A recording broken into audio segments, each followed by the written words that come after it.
Hi, everybody. Welcome to Iowa Interfaith Power Light's first ever People's Hearing on the Farm Bill. And we're just getting started. So I would invite you all to identify yourself in the chat, where you're located and why you're called to climate action.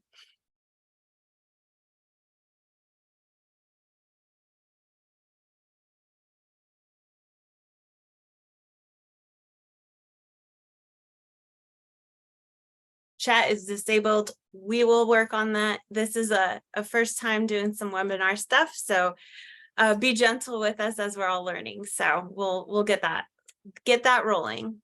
So thanks for letting us know.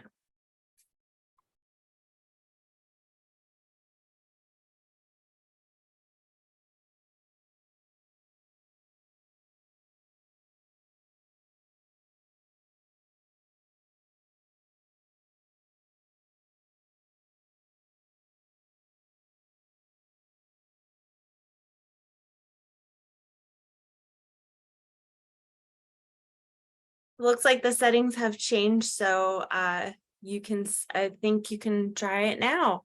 Again, welcome. Just getting rolling everybody into the webinar. We're glad you're here. So name, where you're located, and why you're called to climate action. And if you still can't do it, put in the Q&A and we'll, oh, look, woo, we got some. So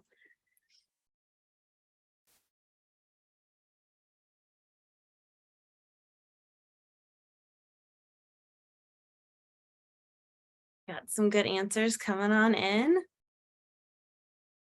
Warren coming in with some really, everyone likes what he's saying. I hope everyone loves what he says later. Get excited.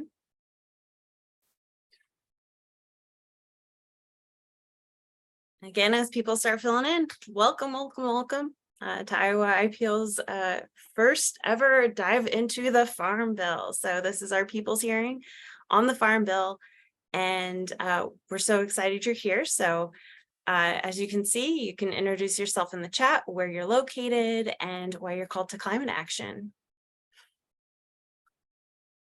You can obviously, like Jean and Paul, introduce your pets as well. We're very pet friendly at Iowa IPL.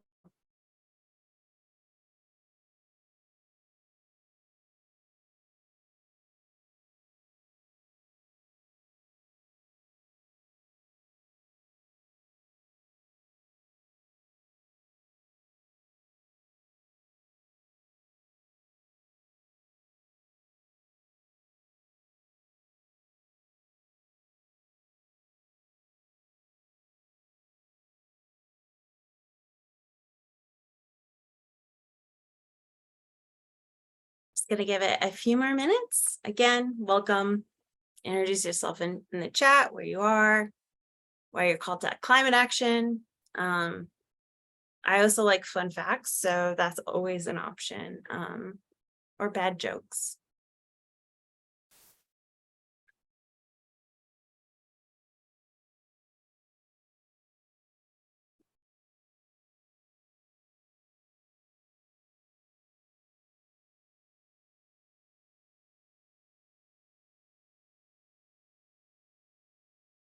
Again, welcome. A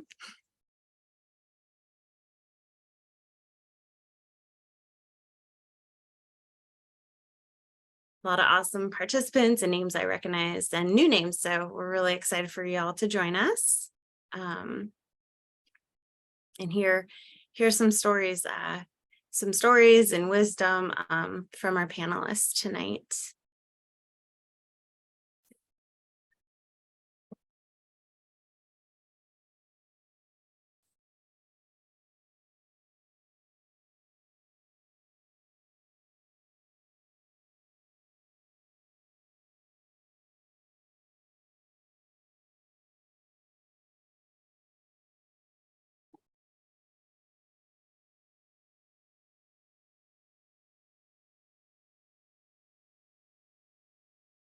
Thank y'all for coming.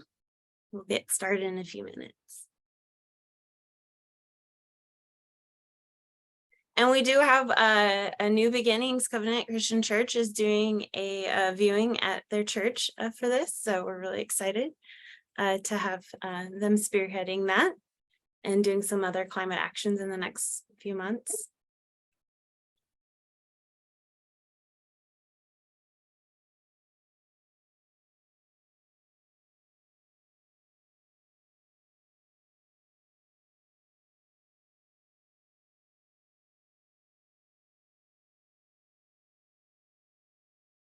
Well, I think it's about time to get started. So welcome again. And you're still free to introduce yourself in the chat, but we're going to get started. So thank you so much for joining us on a Thursday night on behalf of Iowa Interfaith Power Light. Welcome to our very first People's Hearing on the Farm Bill. I'm Irene Damaris. I'm the Executive Director of Iowa IPL. And since 2019, we've been running a program called Faith Farms and Climate, where we bring together groups of farmers, ranchers, and landowners together to talk to them about how their faith calls them into climate action. We're involved in the Farm Bill because of this work. And we're thrilled to have some of our farmers who are alumni of the program speak tonight and other people we partner with frequently. We start Faith Farms and Climate with a grounding and all of our events with a reflection as an interfaith group. So this is our Faith Farms and Climate grounding, and so please join me in this centering. Iowa IPL's mission is to empower Iowans of faith and conscience to take bold and just action on the climate crisis. We envision a world where we live in right relationship with our neighbors and planet, which sets the stage for this conversation and this hearing. Today and always, we are rooted in the spirit of faith, love, compassion, and deep care of our communities and environment. We are a diverse group of people with many different perspectives and approaches, and that is our strength as people of faith and conscience. We invite you to bring your whole self, share your faith, speak from your experiences, and listen with an open mind. At Iowa IPL, we know that you are exactly who is needed to make a difference and take faithful action on the climate crisis. Before we start tonight, I want to say that we're thrilled that we have people tuning in from all of Iowa, but also coast to coast. So we had registrants from Texas, Minnesota, Nevada, Illinois, California, Pennsylvania, Kansas, North Carolina, and Wisconsin. So people are paying attention to what we are saying in Iowa. And we have representatives from Senator Ernst's office and Congressman Randy Feenstra. So thank you for joining us. And now it's my pleasure to introduce my friend Kate Hansen, who is a senior policy associate at the Center for Rural Affairs and is based in Iowa. She's someone that we love working with at Iowa IPL. We really do. And we're so excited for you to hear from Kate. Kate will be doing a Farm Bill 101 with us, and we'll go over the basics of the Farm Bill. So take it over, Kate. Thanks, Irene. And give me just a second to get my screen going here. All right, does that look right for everybody? Can I get maybe a thumbs up? All right. Well, assuming you can see this, first, thank you again for having me. When I was asked to kind of give a 101 level of what is the Farm Bill, I have to admit, for some of us policy nerds, intentionally really hard to do. So my goal is really to give the folks on today's call an overview of what this is, what are the mechanics of a Farm Bill, and what do we really need to do to get one passed? And beyond that, what are we looking at this Farm Bill cycle, and really what are the opportunities for change here, which I know our other panelists are going to weigh more in on what they'd like to see in this Farm Bill. This will give you that overview to allow us to jump in. So again, I'm Kate Hansen with the Center for Rural Affairs. We are a nonprofit organization with a goal to promote and establish strong, vibrant rural communities. We've been doing this for 50 years. We're celebrating our 50th anniversary this year, actually. And we operate in a number of states. I am one of our staff based here in Iowa. We're headquartered in eastern Nebraska, and we also have staff in a few northern states as well. One of the strategies we use is policy work in all 4 of these states and at the federal level. And that's what I'm involved with. And of course, that is what's really relevant to us here today. A couple of high-level details to know about the Farm Bill. One is that it's what we call a piece of omnibus legislation, and in very general terms, that means we've got a lot of components that are in one package, and that bill gets passed all as one piece. So in a moment, you'll see what are those different sections, but we're putting a lot of programs and content together in this one Farm Bill. We get them about every 5 years, give or take, and that's because they do expire and they do require reauthorization. So our current Farm Bill that we're operating in right now is the 2018 Farm Bill, and it is set to expire on September 30th of this year unless other action is taken or unless we can get another Farm Bill created and passed. And so that's why you're starting to hear these discussions really ramp up, and they have been for a while now. In terms of the folks that are working most hands-on with this Farm Bill, it'll be those lawmakers in Congress that serve on their respective agriculture committees. So in the Senate, that's the Committee on Ag, Nutrition, and Forestry, and in the House, that is the Committee on Agriculture. The Farm Bill is huge in more ways than one. And one of them is just the breadth of topics that are in a Farm Bill. So what you see on the screen here are the 12 titles or the 12 sections that the Farm Bill touches. Maybe some of them are pretty clearly linked to ag in your mind, things like crop insurance or commodities. But we're also talking about conservation programs. We're talking about rural development programs, things like nutrition, which are our nutrition assistance programs. So all of these topics are debated and sort of swirling around as we talk about Farm Bill negotiations. And again, they're passed together. We might be talking about new programs in some of these titles, funding levels, making tweaks or changes to existing programs. But generally speaking, these are the buckets that we have to work with in a Farm Bill cycle.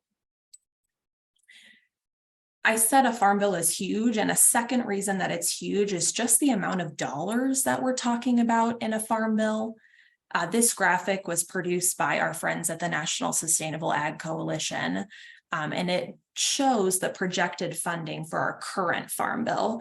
And I'm less interested in you all absorbing every single number on here, but more just to see we're talking about over $400 billion. And also to see which components of the Farm Bill are occupying some of those dollars. You see that the nutrition title takes up a really large share of the dollars in a Farm Bill. That title includes SNAP, the Supplemental Nutrition Assistance Program, formerly known as food stamps. And that is a really big, again, the lion's share of that pie chart. In second place, in terms of percentage here, we see crop insurance, followed by commodities and conservation. And then that black sliver, it's just really small there in the middle. That's kind of everything else. We're talking about forestry, rural development, credit, a lot of important programs in that sliver as well. To actually pass a Farm Bill in the news and even from organizations like us here today, there are a lot of different hurdles to pass. And generally speaking, again, this is from our friends at NSAC, it's a nice graphic. You've got to start in those agriculture committees, those folks that are really focused on drafting the Farm Bill. There's again, different parts of the drafting that occur. They eventually vote on their versions, and it makes it to the full chamber, the full House or the full Senate. There are negotiations that occur there. A vote then needs to occur. And then an interesting step is when the House and the Senate have to come together and agree on something that both of them are willing to pass. So there's this conference committee section that has to happen, which will be really interesting this time around. Then finally, the bill goes back to each chamber, and then eventually, once passed, makes it to the desk of the president. And I will say, even before the first step on this graphic, there is a lot of things happening. Members of Congress are gathering feedback. They're holding hearings and listening sessions in DC, in their districts, and in their states. A lot of information gathering. There are also what are called marker bills being introduced. So these are more narrow bills that maybe you don't expect to be passed on their own, but they're introduced in hopes of making it into that larger farm bill once all is said and done. In 2023, really the timeline of this farm bill is a little uncertain, but the Congress we're working with today is interesting because it is a divided Congress. So we know that Republicans have control of the House and Democrats have control of the Senate. And that is reflected as well in the power dynamics of the agriculture committees. So in the House, our chair is Representative Thompson of Pennsylvania, and in the Senate, Senator Debbie Stabenow of Michigan. And as you can imagine too, this again is what's going to make some of that conferencing quite interesting. In Iowa, we have pretty substantial representation. 2/3 of our congressional delegation is on ag committees. And I will flag these maps are from earlier this year. So I'm noticing that Representative Nunn's district is not highlighted, but they're kind of showing that we do have quite a bit of representation, especially in the Midwest, on these committees. So in the House, Representative Nunn and Representative Feenstra represent us on the Agriculture Committee. And in the Senate, both of our senators, Senator Ernst and Senator Grassley, are on the Ag Committee as well. So they will be participating in these negotiations. What is ahead and kind of what path we have to chart in the next few months is very uncertain. It's $1 million question, and even leaders of these committees are kind of saying different things publicly. I don't think anyone really knows in terms of timeline. What we do know is that lawmakers are going to be on recess in August. And usually what we see during that time is they're back in their states, they're back in their districts, trying to meet with people. Maybe they'd be interested in going on a tour of your farm or speaking with you at a coffee shop or doing some sort of engagement. But knowing that these farm bill discussions are ramping up, it's a really great time if you have an opportunity to get connected with them or get connected with an organization that's working with them to express what you'd like to see this farm bill go around. We have reason to believe that once they return from recess, we're going to start seriously seeing some discussions about markups and action in those agriculture committees and starting to see the process play out. So really, this is a great time to get in your thoughts. We're really in the thick of it, I would say, at this point. And a last comment from me, again, I'm excited to hear what others have to share on the panel. But I will say over the years at the center, we've worked with advocates to share their stories, from farmers to small business owners to rural people. And sometimes there's this feeling of maybe I'm not the right person to do this, or maybe somebody else should do this. But I think that really is not true. I think you are somebody that lawmaker represents. You have a unique story, and especially these farm bill programs, they may be directly impacting you, and they probably are. So I encourage you to get involved if you're on the fence or thinking about it. And again, I'm excited to hear where the conversation goes today. So that is all I had. Thanks so much. Thank you so much, Kate. That was great. I know the farm bill is so huge, so it's not hard to understand it. There's just so many components. So we're here today again because of the Farm Bill, and the Iowa IPL has our first Farm Bill platform. It's 7 points, and tonight we'll have a speaker that focuses on each point. So first up, I'd like to introduce Hannah Breckbill.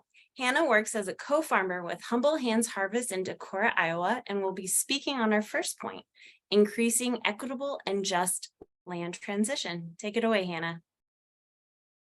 Hi, everybody. It's great to be here, and it's great to get a chance to think about equitable and just land transition. So yeah, I'm Hannah. As Irene said, I am a farmer here in Decorah. My farm, we grow organic vegetables, 2 acres of organic vegetables, and then we have a flock of grass-fed sheep that grazes the other 20 acres of our farm. We have a 22-acre piece of land. And we've also been planting chestnut, hazelnut, and apple trees, along with some oaks in our pasture, to kind of perennialize our farm and build something kind of that'll last a long time into the future. But another thing that's interesting about our farm is that we are not a family farm. We are a worker-owned co-op. So me and my co-farmer own the business together, and our business owns the land that we have. So that's a really different thing than the kind of normative way that land exists in Iowa right now. And I want to kind of go back a ways to just put us in context in terms of land in Iowa. So as many of us know, pre-colonization, the land in Iowa was prairie, there were wetlands, there was oak savanna in some places. And the people of Iowa were included the Iowa, the Lakota, Meskwaki, the Ho-Chunk. I only actually know the peoples of the northeast part of Iowa, so I'm sure there are more. And these people lived on the land in a way that had nothing to do with ownership of it. And yeah, so land ownership came with colonization, and was kind of imposed on the land when colonization happened. And yeah, and I think that's worth noting. Like, we now are in a context where it feels like land ownership is the only way, is this inevitable thing. And in fact, it's not. And yeah, the impact of land ownership, of colonization on this land, meant that the prairies were turned under, meant that the oaks in the oak savannas were cut down or killed. It meant that the wetlands were drained. It was a really devastating thing for the land to be colonized, let alone the impact that it had on human communities who lived here. So yeah, I just want to like name that. And so when we think about an equitable and just land transition, there's a lot of repair that needs to happen for something to be equitable and just here. Both to human communities of Indigenous people and also to the land itself. Yeah, and so I am skeptical that land ownership is even a means to do that. But it is the way that we have right now, or the tool, I guess, or the mode that we have.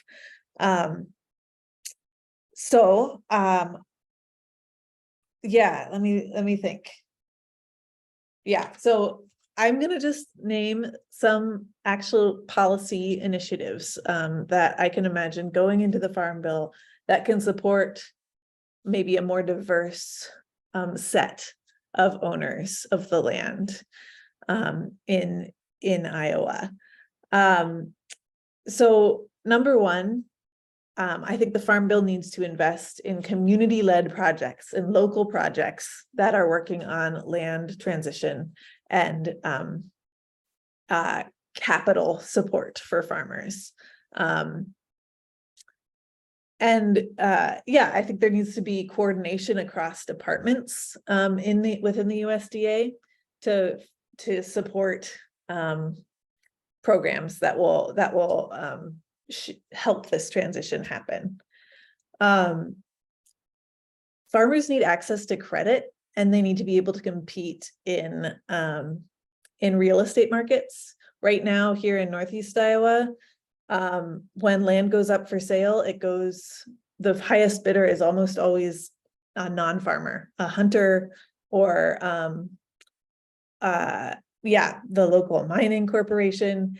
And so if we're looking to kind of diversify our landscape and make our rural communities more robust, it's really nice to have local people and young people being able to compete and being able to bid what the land is worth right now. Yeah, we also need the Farm Bill to support voluntary and community-based land protection that keeps land in the hands of growers. So in Iowa, we have a really great example with the Sustainable Iowa Land Trust, SILT, that is doing that kind of work that keeps land, puts easements on land so that it stays in the hands of growers over time. And yeah, the Farm Bill can definitely support that and other kind of initiatives that are local. The Farm Bill also needs to focus particularly on communities of color. And this isn't necessarily an issue in Iowa because of how white Iowa is, but in a lot of other places, there are communities of color that have heirs property issues, and the USDA needs to step in and make sure that the land stays in the hands of communities of color, instead of kind of continuing to be consolidated into corporate hands. And the USDA programs need to be accessible to all kinds of farmers, to young and beginning farmers, to diversified farmers. I, as a vegetable farmer, have not consistently felt like the USDA service centers in my area are listening to me or are understanding what I need. And yeah, the USDA can do a better job of supporting diverse farmers. They also, as a worker-owned co-op, our farm, the Farm Bill needs to have more explicit mention of cooperative and collective possibilities in terms of models for land ownership. Yeah, and I guess the final thing that I want to say is that throughout my land access journey, which has been 10 years long, I have always said or felt like farmers, beginning farmers, young farmers need to be using our creative energy to farm and to do really good work on the land. And we shouldn't have to be using our creative energy to like figure out how to access land in the first place. And yeah, so I think the Farm Bill can do a lot to support access to land, whether it's ownership or other means that might be a little bit more community-based. Yeah, so that's what I have to say today. And yeah, I hope we all get to think more about land transition. Thank you so much, Hannah. That was wonderful. And it's always fun to learn about other people's farms. So now's our next speaker, Aaron Lehman. Aaron serves as the president of the Iowa Farmers Union, and Iowa IPL is proud to be a member organization. If you haven't joined, you should think about it. And is a fifth-generation family farmer from rural Polk County. Aaron will be speaking on our second point of the Farm Bill platform, which is supporting the development of rural economies and communities in ways that reduce greenhouse gas emissions. Take it away, Aaron. Well, thank you so much, Irene, and thank you for the opportunity to share with this great community. My name again is Aaron Lehman, and I'm a farmer in rural Polk County, Iowa. I grow corn, soybeans, oats, and hay in both, and field peas in both conventional rotation and in organic rotation. I farm with my wife and my son. And I also get to serve as the president of the Iowa Farmers Union. The Iowa Farmers Union is a nonpartisan grassroots general farm organization where we advocate for family farming, for sustainable agriculture, and for vibrant rural communities. And we are dedicated to creating a more just and equitable food system. And one of the things that we work on very hard is advocating for policies that are going to advance those goals. And tonight I was hoping to talk about the support of about supporting the development of rural economies in ways that reduce greenhouse gas emissions. And there are so many components to this, and so many of the things that Hannah talked about and that our other panelists are going to talk about address those. So I'll hit on some of those items briefly, knowing that we've got a great set of experts talking in more detail about some of those other areas. So I'm going to jump ahead. You know, we can't go any further without starting about talking about climate conservation and energy portions of the Farm Bill. Kate did a great job talking about those specific titles that are part of the Farm Bill discussion. And we can't we'll begin by talking about increasing funding for Farm Bill conservation programs. They're essential for incentivizing the adoption of soil health and climate-friendly agriculture activities, and they are underfunded. The Environmental Quality Incentive Program and the Conservation Stewardship Program, for example, are extremely underfunded. And not only do we need to have greater funding for these programs, but we need to maximize how their effectiveness and how they're applied and how they're delivered to all members of the farming community. And Hannah hit on that great need to have these programs available for our entire communities. We also want to ensure that the integrity of private carbon markets and other efforts to reduce greenhouse gas emissions is at the forefront. And I think that's going to be a big emphasis on this Farm Bill that hasn't been before. And we also need to support the Rural Energy for America program, providing grant financing and loan financing for so many of our farmers and rural small businesses. That has to be a big component of dealing with the issues that we're talking about. We made some big steps in rural development in the Inflation Reduction Act. And part of that was the electric infrastructure, some of our broadband infrastructure, our infrastructure loans for renewable energy in rural America, $2 billion to expand the rural energy, the REAP program, all need to be worked in so that we have those funds available as long-term Farm Bill investments. There are already movements in Congress to claw back some of these investments that were made in the Inflation Reduction Act. The Inflation Reduction Act investments were fantastic. In conservation, probably the biggest investments since the Dust Bowl, and probably in history, the largest investments in climate agriculture efforts. And we'll learn more about that with some of our other folks a little later on too. I'm going to jump ahead though, in addition to supporting the development of our rural economies, we have to build the local and regional food system.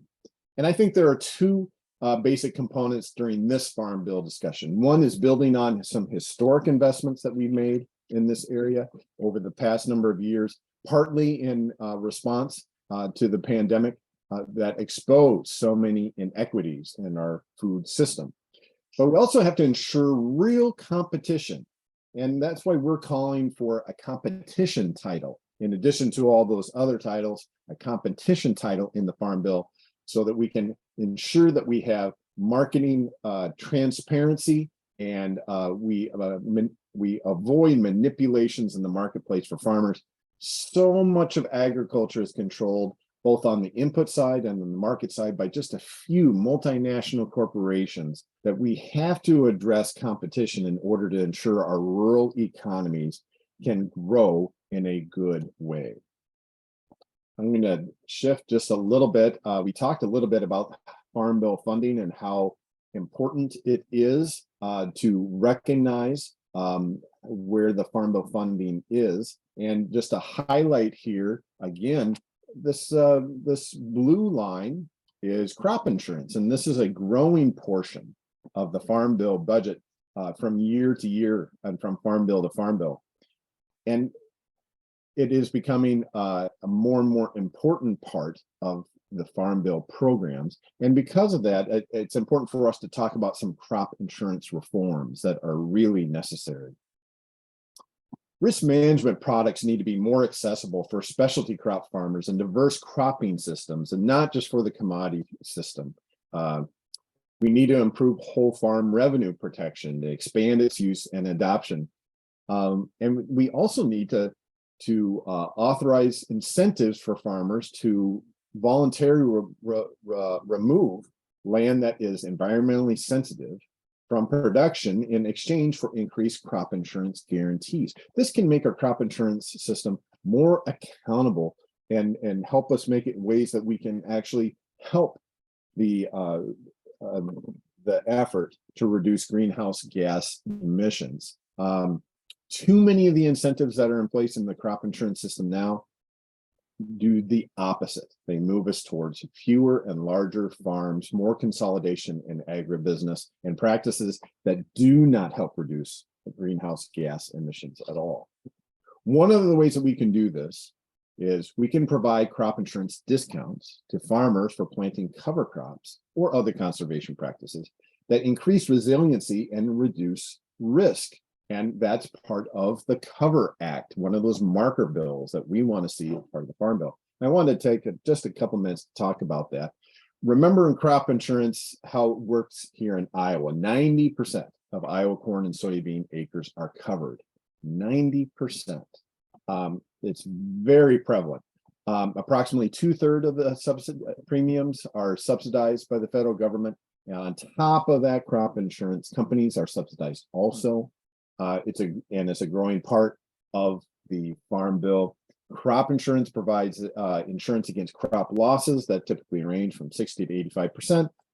Farmers have some practices they have to use in order to qualify, but there are no prescribed conservation practices are required to be eligible. In fact, there are no incentives in place for conservation practices to be eligible for crop insurance.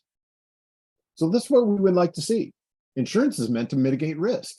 So we should reward practices that mitigate that risk. We should provide a type of a good driver discount only for farmers. The Cover Act would provide a $5 discount for farmers who plant cover crops. And why do we think this idea has worked? Because it's working here in Iowa. A state program shows us that the discount is a cost-effective tool to retain nutrients for clean water efforts in Iowa compared to other conservation programs, which are useful as well. And it fits because this approach ties it to crop insurance, a program farmers are used to using. And we think that this is a good program, that an Iowa program that's working in other states. We'd like to see it take place nationwide. It was in place during the pandemic years as a pandemic trial program. And we think it worked very well. And we think it should be included in this Farm Bill to bring some ties to crop insurance and how can it help farmers reduce greenhouse gas emissions. So a couple of questions that are going on. The big questions that we have remaining for this Farm Bill, I think Kate illustrated those very, very well. How can these climate priorities fit into this Farm Bill? The baseline funding for the Farm Bill is a very complicated formula. And will there be enough to carry these priorities ahead? And from a practical terms, how are we going to pass a Farm Bill when the U.S. House has some issues dealing with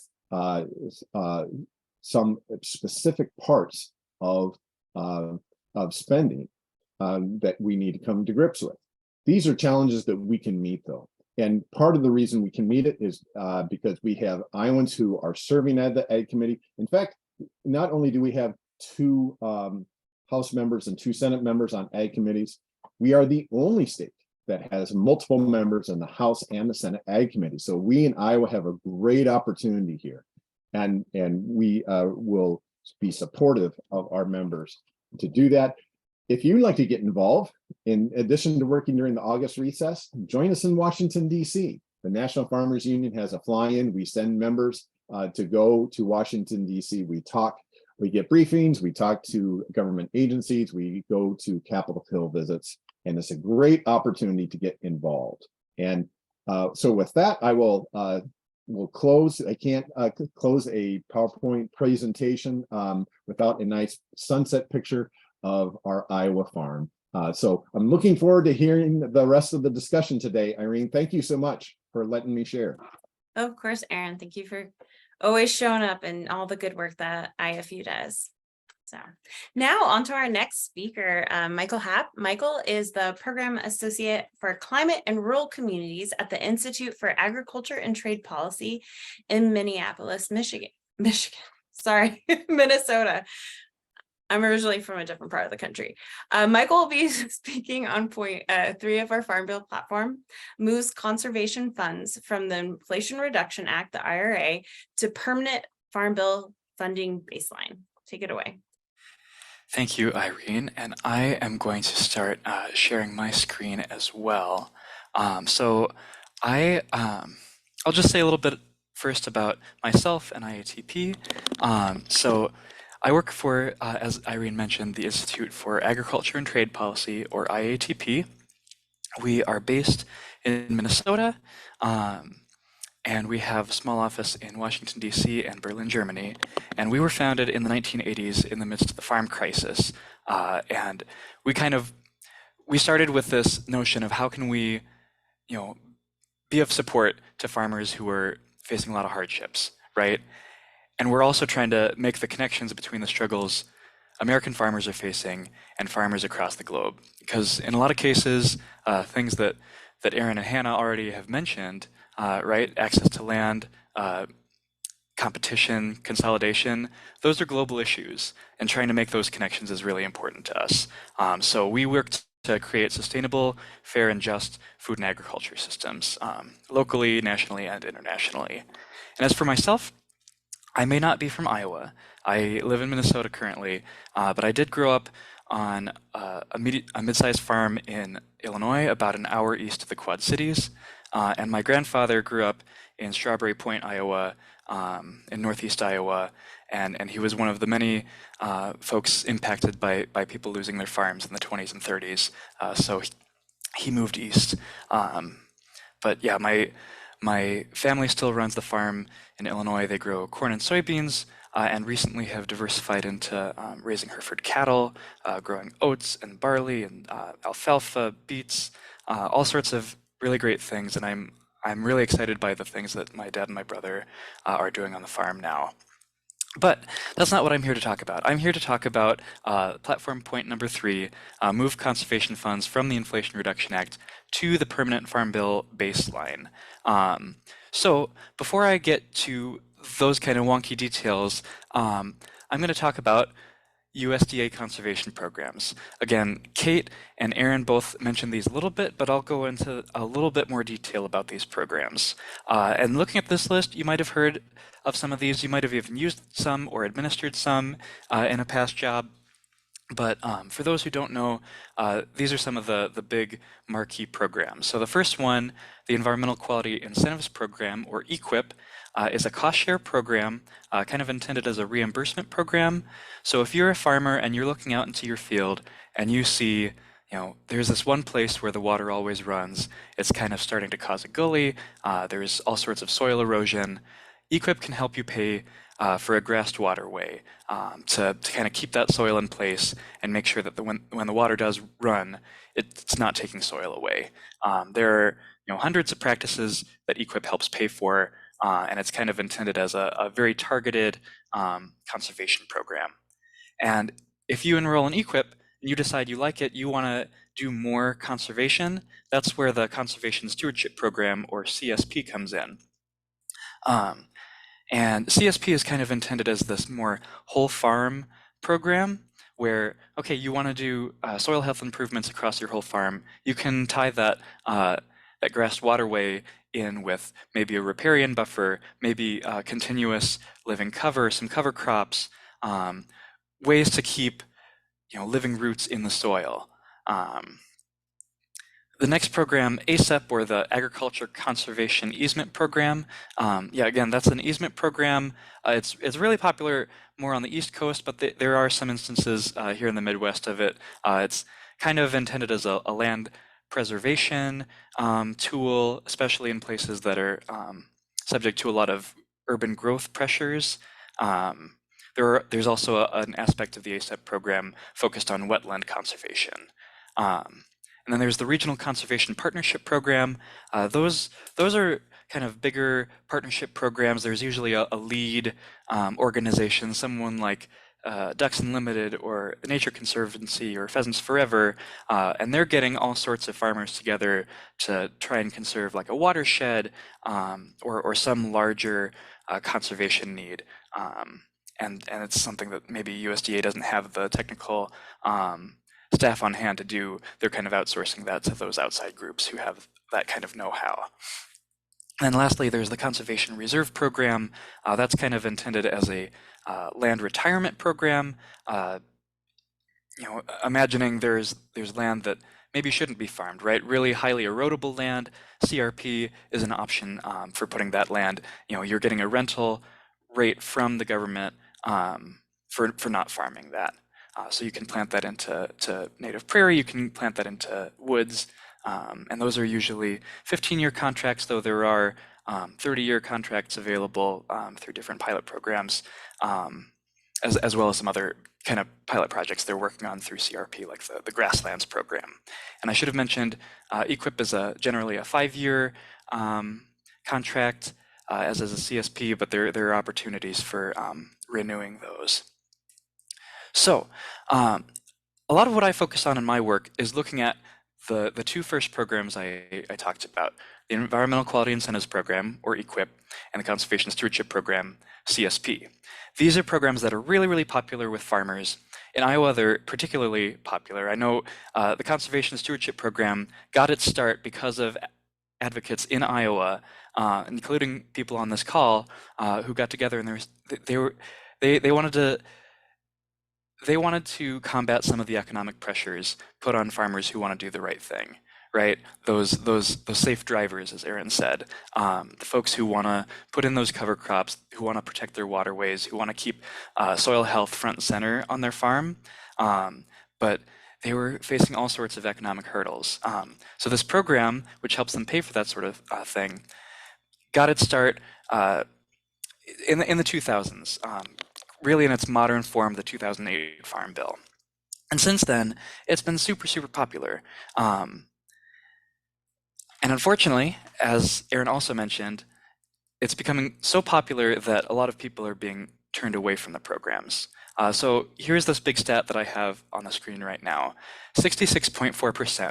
That's the percentage of Iowa farmers who applied to the Conservation Stewardship Program and were denied contracts between 2010 and 2022. And in raw number, that means around 12,000 applicants who wanted to get a CSP contract were denied. In 2022 in particular, that number was as high as almost 70%. And again, people get rejected for lots of reasons. There are people who might not meet the threshold for being a part of the program, but by and large, a lot of the people being rejected are rejected because of a lack of funds. And this next stat, looking at EQIP, it's an even higher number, 72.9%. That was the percentage of Iowa farmers who applied to EQIP and were denied a contract between 2010 and 2022. And because EQIP is generally a more popular program, it's been around more, that leads to a higher number. Almost 40,000 applicants were denied an EQIP contract after having applied. And in 2022, that number was close to a little over 80%. And in Iowa, I believe in 2022, ranked 45th out of 52 states and territories in connecting farmers to EQIP contracts. So again, it's long been a leader in EQIP, but it's got a lot of states ahead of it right now. And for those of you who don't know, the most popular EQIP practice in Iowa in 2022 was cover crops.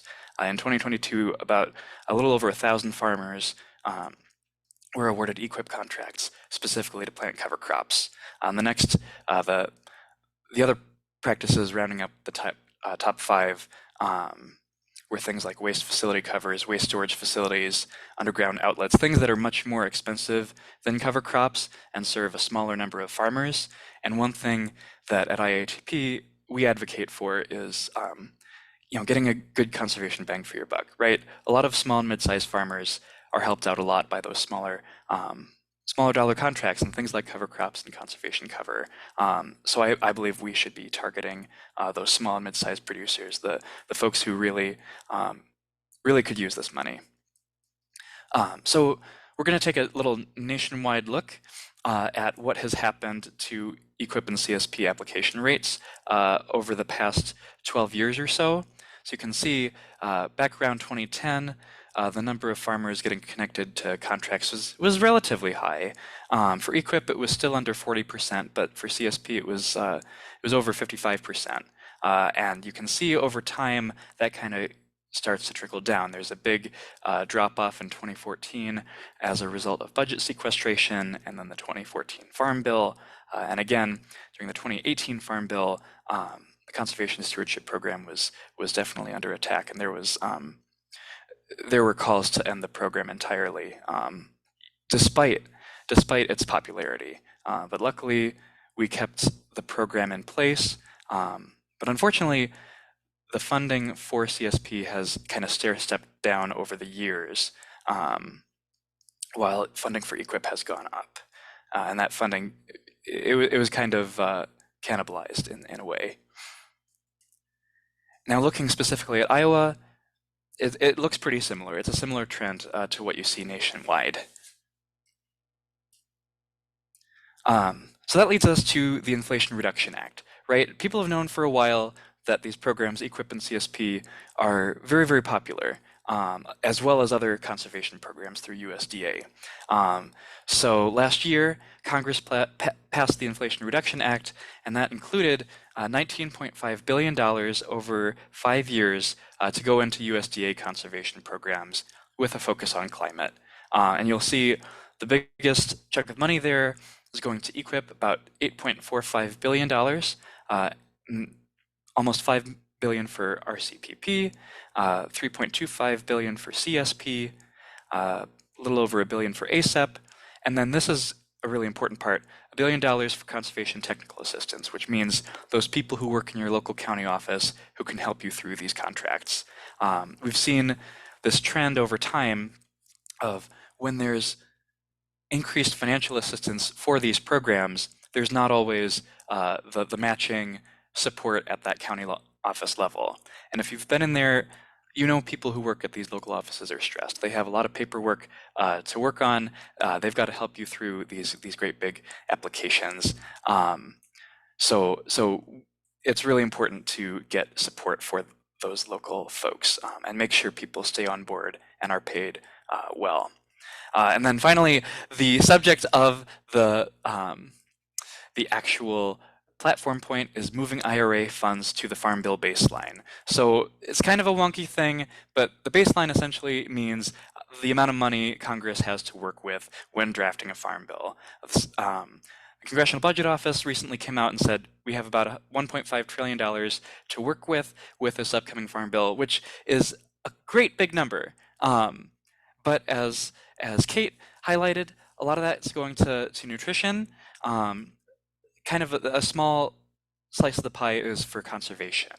For USDA NRCS programs, with May 2023 numbers, the baseline is about $70.2 billion over 10 years. The main concern with the Inflation Reduction Act is it puts in all this great $19.5 billion over 5 years, it stair steps it up, but then there's just a cliff. What happens after those 5 years?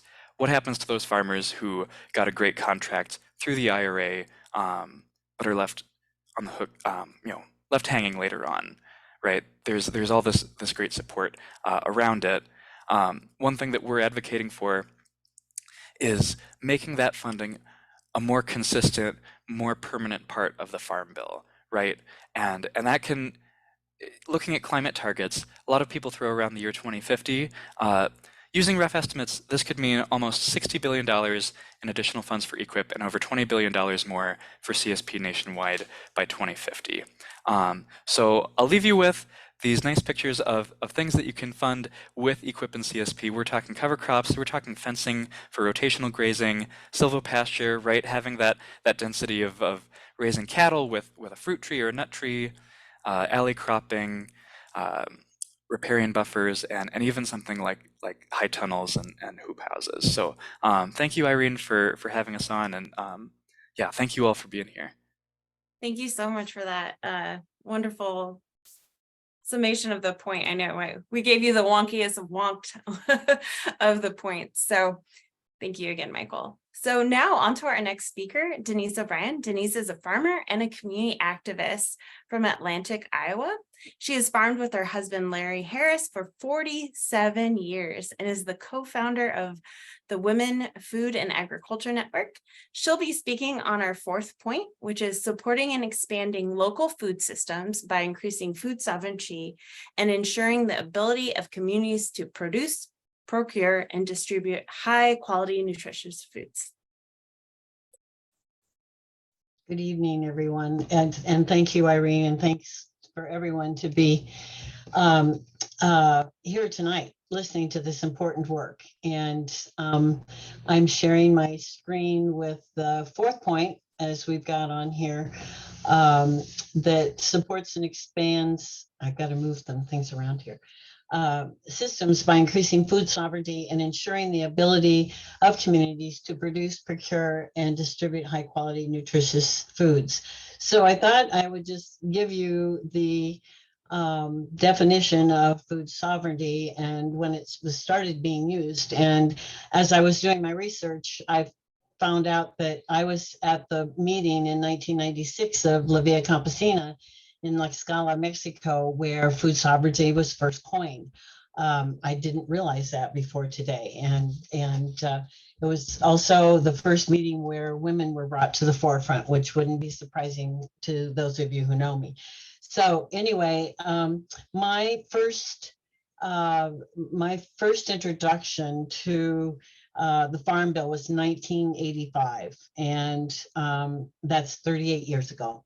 I just did the math, and that experience was it was at the height of the farm crisis, and I was asked to go to Washington to testify on food and nutrition.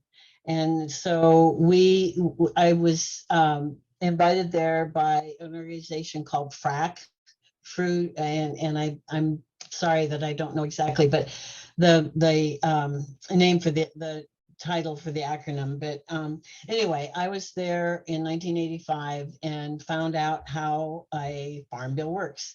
And I've been in and out of farm bill work for the last 38 years, and sometimes intensely and sometimes not so intensely. So and so what I want to say that I think is really important, and I thank Aaron and Kate and Hannah and Mike for what they have added to this, Michael, because people think that the Farm Bill is all about farmers and commodities. And when you see it's about food and nutrition, and that's where we talk about SNAP, and that's where we talk the supplemental nutrition program, and WIC, the Women, Infants, and Children. And there's been, during the COVID, you'll see that there was a lot of funding that went into that, and for school programs for children to eat at school. And some of those now have gone, and we found out that, wow, you know what, a good nutrition program for kids in school really helps them learn better. So that's a major emphasis, I think, that's important. And so food sovereignty, as you can see in this definition, is a food system in which people produce, distribute, and consume food, also control the mechanisms and policies of food production and distribution. And as Aaron alluded to earlier, we don't have much control over the food distribution system. And we found that out again during COVID. There were a lot of lessons learned during COVID. And so the consolidation of the meat companies and the food companies and the handlers, and there's all these news items you see in the every day in our daily news about foreign countries owning land. And Hannah talked about, land access and how where we are now, who we are now in Iowa, how we acquired the land, and it wasn't through the best means. We moved people off the land and basically took land, and so we need to look at how that was happening, and we need to look at the consolidation. Today I heard that there was going to be a big push to have more fertilizer plants and more access for farmers for fertilizer and things they need. And it's like, how can that be when the population of farmers is going down, is declining? There are fewer and fewer farmers because our land is being more and more farmed by fewer and fewer people. So I think there are a number of things that we want to think about, but 2 points that I'd like to make before I finish my piece, and that is that Iowa has an incredible opportunity in the future if we had visionary leaders.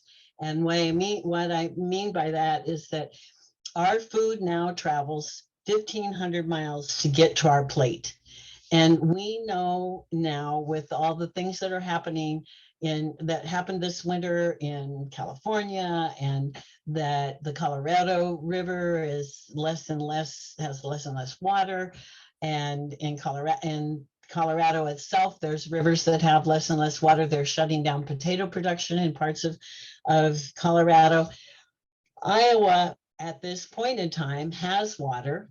We have an aquifer, we have a couple aquifers, we have access to water, and we have access to the programs that Michael pointed out in the last slide that he had for high tunnels. We can produce food nearly all year round, and we can do that through extension, through season extension. I have done that myself. I have sold food in every month of the year. It gets a little iffy in January and February, but the food the spinach and lettuces go into a kind of a dormancy, but you can still harvest them. And we have wonderful carrots. There's root crops that we have. So Iowa has an opportunity to put more people on the land, to grow more food for Iowans to eat. We currently import 95% of our food into the state. And that means that we spend that $1,500 or 1,500 miles to get that food on our plate. So I think that, food miles, transportation, and water are two issues that we can mitigate as farmers in Iowa if we diversify our food cropping system. If we continue to rely on corn and beans as our sole means of crop production, we see the land deteriorating. Many of you have probably heard about how much soil loss we've had. I saw a picture the other day that was outrageous. It was a virgin prairie in one part of the state, and it was 5 feet higher than the ground next to it that had been farmed for all the years that prairie had been.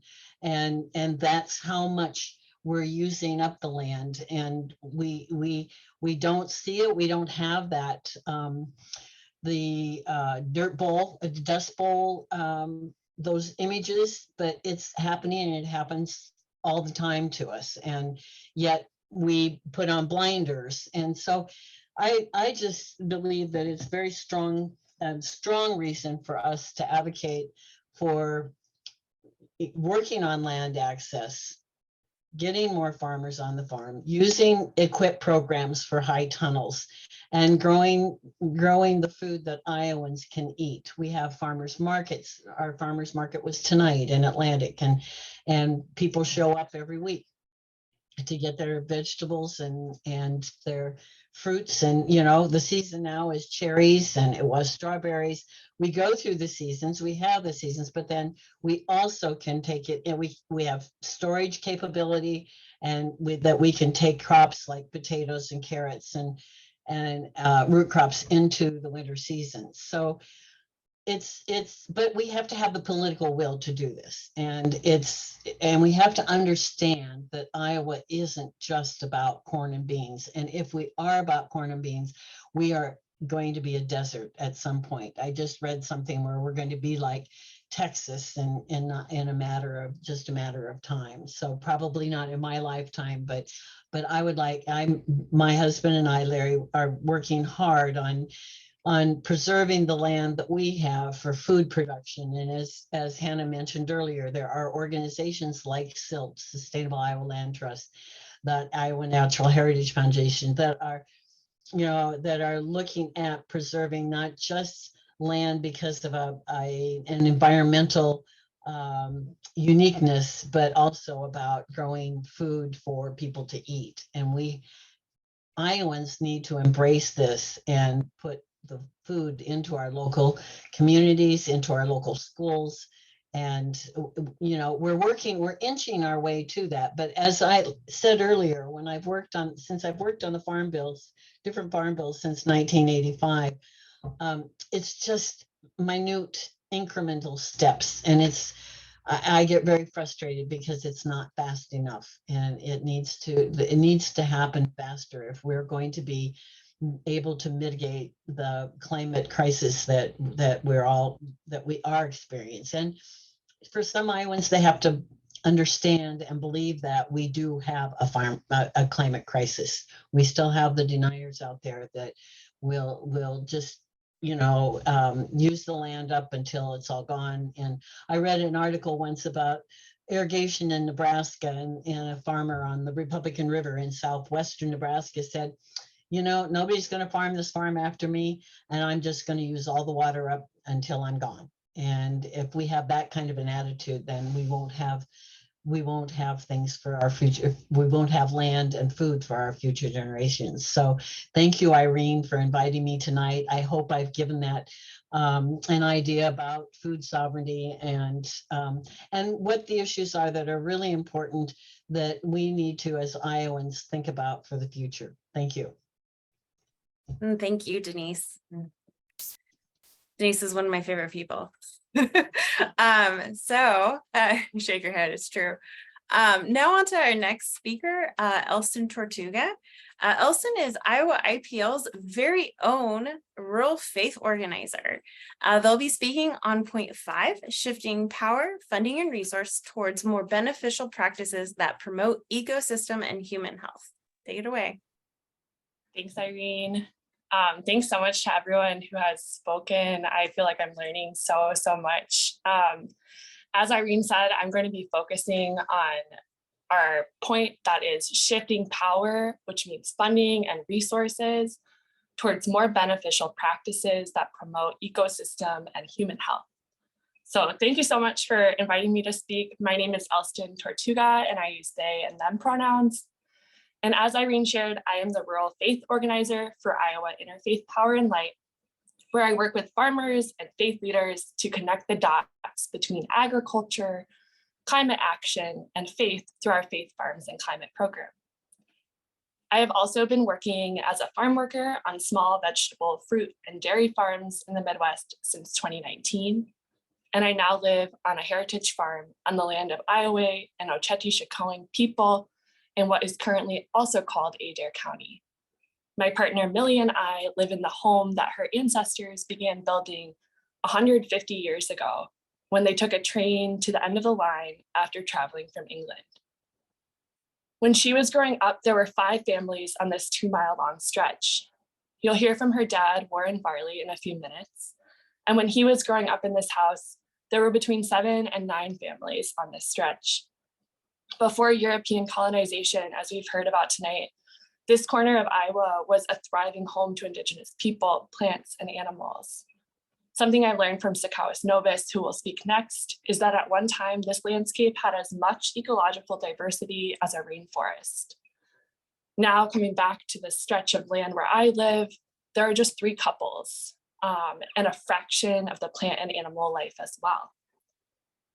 So directing Farm Bill funding to land stewardship practices that promote ecosystem and human health is a matter of climate survival, and it's also a moral imperative for people of faith. In the Jewish tradition from which I am descended, we talk about tikkun olam, which refers to repair of the world. In this framework, the world was created to be perfect, and our work as humans is to improve upon that perfection. When I walk out to check on the cattle each morning, I witness the perfection of our shared home. The sunrise needs no repair aside from my own noticing of it. The cattle acknowledge me with a turn of their heads, and this year's calves stretch their noses out towards me. In return, I stretch out my hand to the calves and share a nod with the cows. The cracks in the pasture beg for rain, for rooted plants, for repair. Over the past 2 weeks, my lungs have begged for repair as the wildfire smoke drifting all the way from Canada seeps through my mask, which I've been wearing whenever outside. You might hear a rasp in my voice today. May it be repaired. May we take it upon ourselves as people of faith and conscience to take climate action. May it be so. The Farm Bill has the opportunity to repair the world by directing funding in accordance with our responsibility to the land and with an eye to a future where rural Iowa might once again be a vibrant and safe home for people and wildlife alike. The US government is committed to, quote, reducing US greenhouse gas emissions 50 to 52% below 2005 levels in 2030, end quote, and, quote, achieving a net zero emissions economy by 2050, end quote. Those dates are really coming up. It's 2023, and the next Farm Bill will be passed in 2028 or 2029. So this Farm Bill must be a strong piece of climate legislation. Agriculture is responsible for at least 10% of US greenhouse gas emissions. So farmers and ag legislation have the opportunity to lead the call to climate action. At Iowa Interfaith Power Light, we gather farmers of faith and rural faith leaders to discuss faithful climate action on farms and in rural Iowa. People of all faiths share how their tradition informs a call to act. I would like to share from the Catholic and Christian traditions now. Pope Francis began his 2015 climate change encyclical with the words of St. Francis of Assisi, a genderqueer saint well known for his love of animals and an embracing of poverty in the pursuit of peace. The encyclical opens with this quote from St. Francis of Assisi. Laudato si, mi Signore. Praise be to you, my Lord, through our sister, Mother Earth, who sustains and governs us and who produces various fruit with colored flowers and herbs. Pope Francis goes on to say, quote, this sister now cries out to us because of the harm we have inflicted on her by our irresponsible use and abuse of the goods with which God has endowed her. We have come to see ourselves as her lords and masters, entitled to plunder her at will. The violence present in our hearts, wounded by sin, is also reflected in the symptoms of sickness evident in the soil, in the water, in the air, and in all forms of life, end quote. When thinking about climate change, many people of Christian faith point to Genesis, which says, quote, God created humanity in God's own image and said to them, be fertile and multiply, fill the earth and master it. Take care of the fish of the sea, the birds in the sky, and everything crawling on the ground. Then God said, I now give to you all the plants on the earth that yield seeds and all the trees whose fruit produces its seeds within it. These will be your food. To all wildlife, to all the birds in the sky, and to everything crawling on the ground, to everything that breathes, I give all the green grasses for food. And that's what happened. God saw everything she had made. It was supremely good. End quote. So every religion is steeped in nature, and the Abrahamic religions, which include Judaism, Islam, and Christianity, are highly agricultural. The original Bible, after all, was creation itself. Humans, after all, are a part of nature ourselves. And as climate disaster after climate disaster is described on the news, I hear the same thing over and over. People are being encouraged to stay indoors. Just this month, wildfire smoke turned the sky orange in New York City, a heat wave hit Texas and Beijing. People were urged to stay indoors to protect their health. In Iowa, wildfire smoke has been corroding our air quality all week. There's been hail throughout Iowa every single week this month. We already cannot swim in lakes or drink Iowa water without heavy treatment. As we are sequestered indoors, our relationship with nature, which for people of faith is our relationship with a higher power, is disintegrating. Farmers often cannot head indoors either, as animals and plants need tending to. I call upon the Farm Bill to act in accordance with the urgency and high stakes of this situation. May our representatives in Des Moines and in DC remember their place in the web of life. We must shift more funding to conservation programs like Environmental Quality Incentive Program, or EQIP, and Conservation Stewardship Program, CSP, which we've heard about tonight. These programs support landowners to implement a wide variety of conservation practices that protect soil, water, wildlife habitat, and air. All of these protections are necessary for climate resiliency as they work alongside nature to nourish food crops and livestock and limit pest damage without the risks associated with practices like applying synthetic fertilizer and pesticides in order to achieve the same results. As Michael Happ mentioned earlier, in 2022, nearly 80% of EQIP applications were denied here in Iowa, and 70% of CSP applications were denied. I'm in complete agreement with him that while it makes sense that there be restrictions and guidelines for these programs, funding availability should absolutely not be one of those restrictions. Expanding the financial support for such programs must be accompanied by the other components of this Farm Bill platform discussed tonight. Healthy ecosystems and rural communities rely on a functioning and equitable food system, equitable land access, and equitable access to these conservation programs themselves. As it stands, 99% of land in Iowa is owned by white people, though only 84.5% of Iowans are white. When discussing expansion of conservation programs that only landowners can access, we must also consider who the landowners are and work towards repairing the realities of genocide and enslavement that have led to our current rural and agricultural landscape. Expanding funding for agricultural practices that promote ecosystem and human health is essential. Doing so without addressing equitable land access and equitable access to USDA programs would be highly ineffective. So thank you again so much for your attention. As an interfaith organization, we know that it is our diversity of beliefs that makes us strong. Together, we can build a strong, diverse, and thriving rural Iowa, and we know that the Farm Bill is just one step along that journey. Thanks, Irene. Thank you, Elston. Now to our next speaker, Sikowis Nobiss.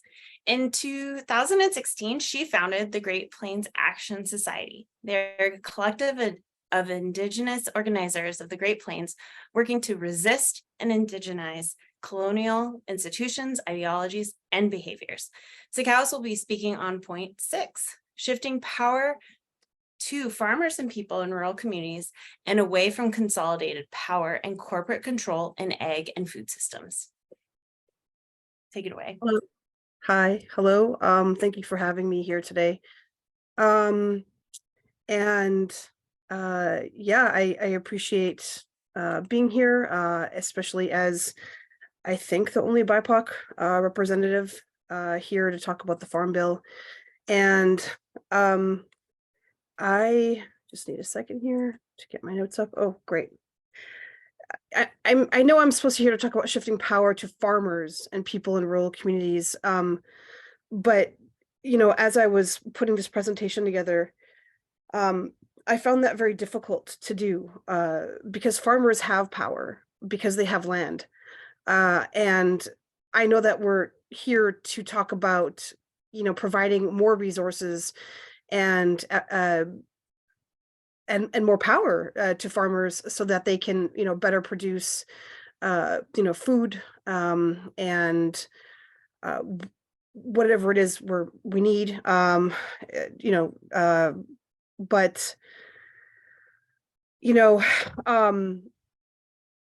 unfortunately, it's more complicated than that. So Iowa is a sacrifice zone for big ag, also known as colonial capitalist farming practices. And it's also the most biologically colonized state in the country, due to this. It's one of the biggest contributors to the dead zone in the Gulf of Mexico. And these colonial capitalist practices that are happening here, carried out by big ag and many family farms, pose an extreme threat to the land and all living things. So if we want to take action through the Farm Bill, we need to get land back into the hands of Indigenous stewards and BIPOC smallholders, not just BIPOC, but smallholders in general, who will grow organic, diverse crops, focusing on fresh foods and less meat, and move us away from colonial capitalist farming practices. According to Project Drawdown, sustainable intensification practices such as pest management, crop diversification, and capacity building can increase per hectare agricultural productivity for smallholders. This, in theory, reduces the need to clear additional land, or put land in the hands of big ag or family farms that are growing, into big ag. The Center for Rural Affairs here in Iowa touches on this, but I don't think it's enough. They've asked for an increase focus on improving funding for crop insurance, more investment in conservation programs, and supporting entrepreneurial farmers, which is good because that's what I'm talking about earlier with the smallholders.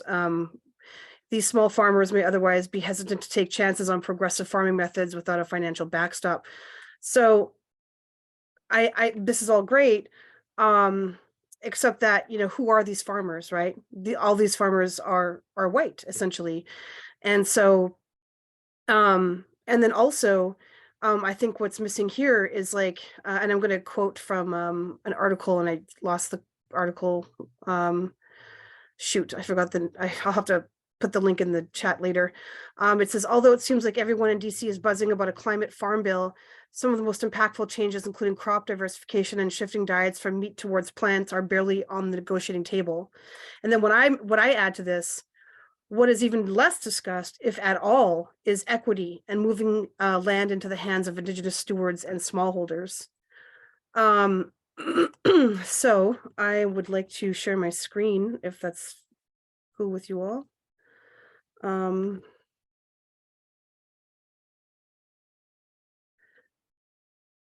How do I do this so that I can also read on my, well, let's just go through this. All right. So,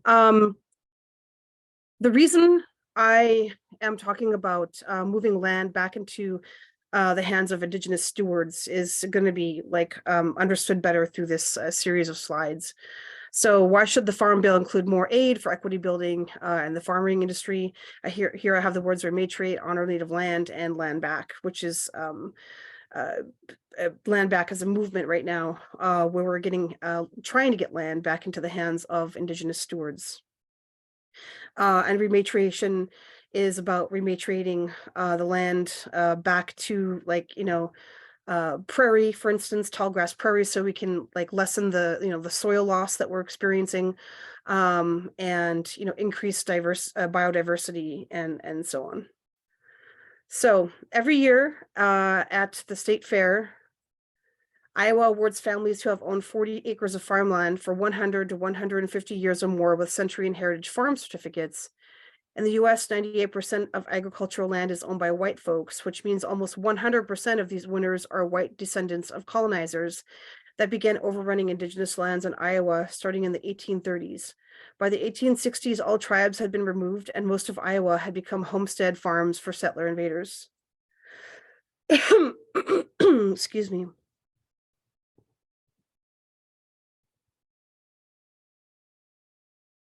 The smoke is bothering me as well. While all these white families inherited massive swaths of stolen land for generation after generation, Indigenous peoples inherited the results of relocation and colonial genocide, poverty, cultural assimilation, language loss, and destruction of sacred sites. Moreover, due to the implementation of aggressive colonial capitalist farming practices, Iowa has now become the most biologically colonized state in the country and the #1 contributor to the dead zone in the Gulf of Mexico. When Indigenous folks say land back, we are referring to the fact that governmental and corporate systems of oppression and disenfranchisement still keep us and other BIPOC folks from accessing land. This is exceedingly evident in Iowa, where there are almost 0 Indigenous-owned farms on land stolen from our ancestors. The only Indigenous nation fully left in Iowa is the Meskwaki, but they bought their land. Land back is also a demand for the reintroduction of Indigenous land stewardship in order to counter the horrific effects of colonial capitalist farming practices. Oops, didn't want that one there. So here you can see a map of heritage farms in Iowa. And as you can see, the majority of the heritage farms are on the eastern side of the state. So this is a very, I guess, good example of westward expansion, manifest destiny, doctrine of discovery, what have you. And because the oldest farms are on the east side, right? Here you can see the century farms, and as you can also see, there's a lot of them. There's like almost 21,000. And so the minimum makeup of these farms needs to be 40 acres, but we all know that that is much more because, you know, the average farm in Iowa is 355 acres. And so, you know, this is I'm sure these century farms make up a lot more than just, you know, 830,000 or yeah. So, that's all mostly in the hands of white folks. So I actually was interviewed concerning the amount of like land that you know is in the hands of white folks, and this particular interview was with The Nation, and it was looking at like Bill Gates in particular, and it says Christy Nobiss Fund of whatever points to recent reports that Bill Gates has become the largest farmland owner in the United States, holding 242,000 acres, a larger area of land than Bahrain or Singapore or Barbados can claim. Nobiss says this speaks to the manifest destiny mentality that is to be challenged in the political fight around climate change. Bill Gates is smart enough to understand, he can do the math, that no one single person needs that amount of land. He's basically participating in the never-ending cycle of colonization. So I'm talking about land back. And I'm going to stop my screen for a second. I'm talking about land back essentially because we're having the problems we're having. We're at an end stage environment in Iowa. We're facing down a climate emergency, essentially because I think the majority of land in this state, in this country, in this world is held by white people now. And well, I'm going to say this, or colonizers, right? People with a colonizer mentality. And we need Indigenous stewardship. We need to get back to these older ways of being on the land. And we can't do that if we don't look to the Farm Bill and try to get language in there that will really push for equity, diversity and inclusion, provide opportunities for, you know, smallholders and particularly Indigenous and BIPOC folks to get access to land. Land is power. I mean, I am a good fundraiser and I can raise all sorts of money for fighting a pipeline or fighting, you know, colonial violence to Indigenous peoples, but I cannot raise money for the life of me to buy some land. So I'm going to share my screen again. So some of the ideas that like we've had is to start an Indigenous land trust here in Iowa. And we would like to, through this, eventually work on a program where we can rematriate prairie in 5-year floodplains and slopes over 9%, because that's where we're losing like a lot of our soil. That's where a lot of problems are happening. And then decrease the farmer's ability to plant in these areas, because as you know, a lot of these programs are incentivizing farmers to plant in places they shouldn't be planting, which is causing problems because they know that they're going to get insurance for it. And the Farm Bill really needs to take that into account and do something about that finally, and needs to put these areas into, like, you know, perpetual programs where they just stay there. The other thing I want to say about that is, how much land does somebody need to own? How much inherited wealth does somebody need to have, right?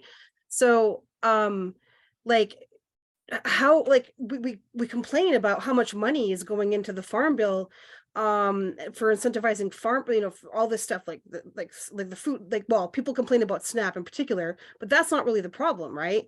In my opinion, I think the problem is that we're putting way too much effort into paying people for land that really should just be, like, kept for the public and by the public. And I'm going to quote Piao Piao Mox Mox here, who said, "Goods on the earth are not equal. Goods are for using on the earth. I do not know where they have given land for goods." Basically saying, like, since when do we sell land? And you know, I think that is definitely something, and these are more radical ideas, right? Like, this is not something that's going to be easily discussed, something that Republicans are not going to be happy about. But I don't think that reducing SNAP is the answer. In fact, increasing people's ability to access the land and grow their own food is what's going to reduce SNAP benefits. And then I just have this other, you know, little thing in here I wanted to talk about. I wish there was more incentives for people to get rid of their lawns, because they make up such a massive amount of land in this country that is causing a lot of damage. And so this is my little funny, my funny little meme here.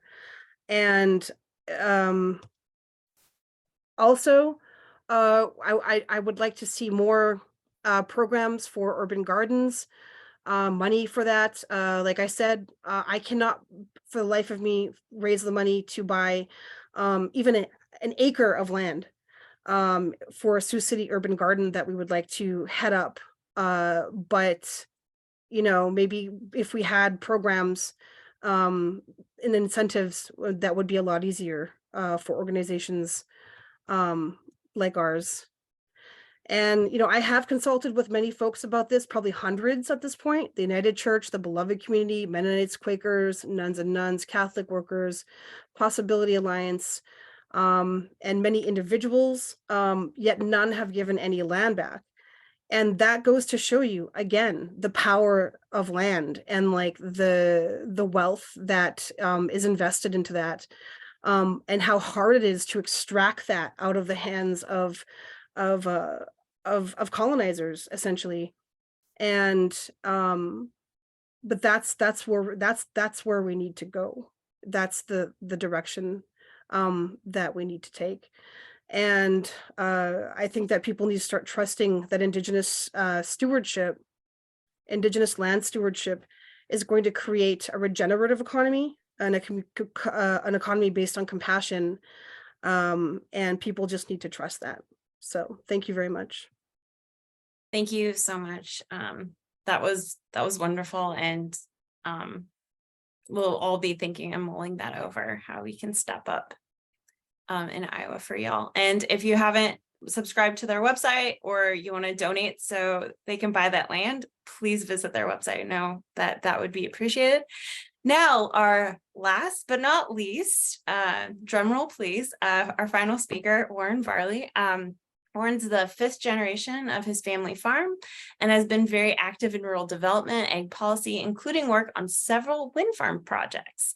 Warren's going to speak on our last point: accelerating the transition to true, clean, renewable energy on farms and in rural communities. Here you go. Thank you, Irene, and thank you to Iowa Interfaith Power Light for this opportunity. I'm afraid you should have ended with Elston or Sikowis. Their talks were much more overarching and spiritual and high-minded, and I'm afraid my talk is going to be a little more nerdy.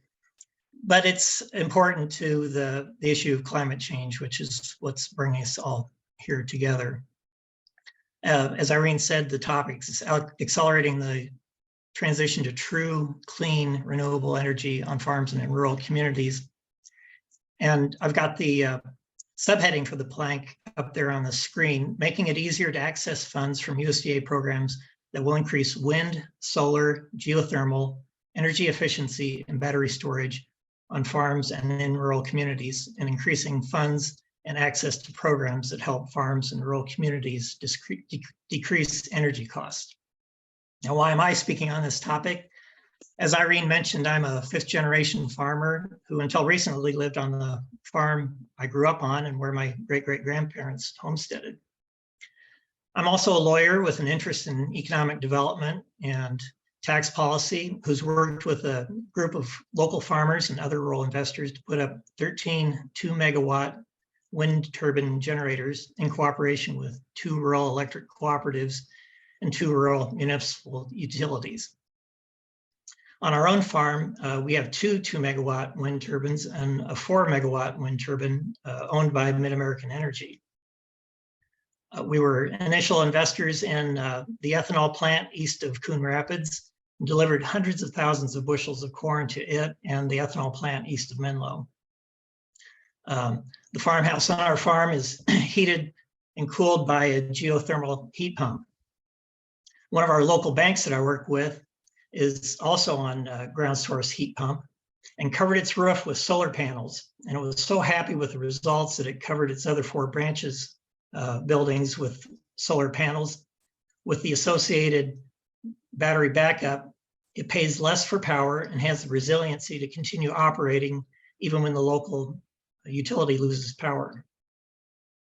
Finally, my dad, who is an ag economist by training, chaired the Iowa Commerce Commission, later the Iowa Utilities Board, which was charged with regulating rates for Iowa's investor-owned utilities. And as he resisted pressure to build more new power plants, he always said that the cheapest kilowatt hour of electricity and the cheapest BTU of gas was the one that you saved with energy efficiency. Now, I know we're here to talk about the Farm Bill, but I have to start with a very important point, because if you care about climate crisis, you have to care about federal energy policy. And energy policy, both on the farm and elsewhere, is primarily affected by laws outside of the Farm Bill. In the Farm Bill, mandatory spending on the energy title, as one of 12 titles, is about $75 million per year, which sounds like a lot of money, but that's just 0.1% of the annual mandatory spending, which runs about $85 billion under the current Farm Bill. And much of that spending is directed toward biofuels. The real federal money in the energy market is in the form of tax credits and exemptions. It's Congress's favorite way to spend money because it doesn't seem like spending, but it is, particularly if it's a refundable credit.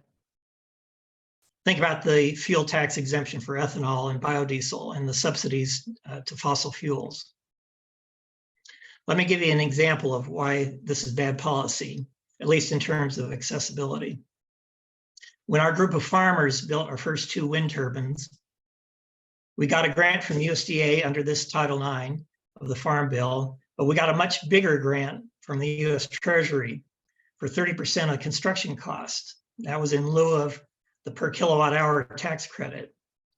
We could not have built the $3 million turbines without those grants.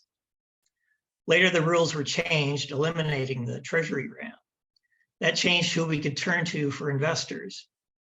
We still had middle income investors who bought in because they believed in the technology, but often the tax credit that made the investment work on an economic scale was of no use to them because it exceeded their tax bill and it's not refundable or sellable.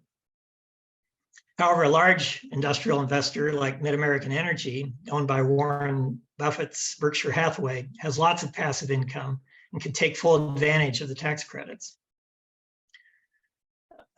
We also need to change the PURPA rules regarding how electricity is priced, but I want to get back to the Farm Bill.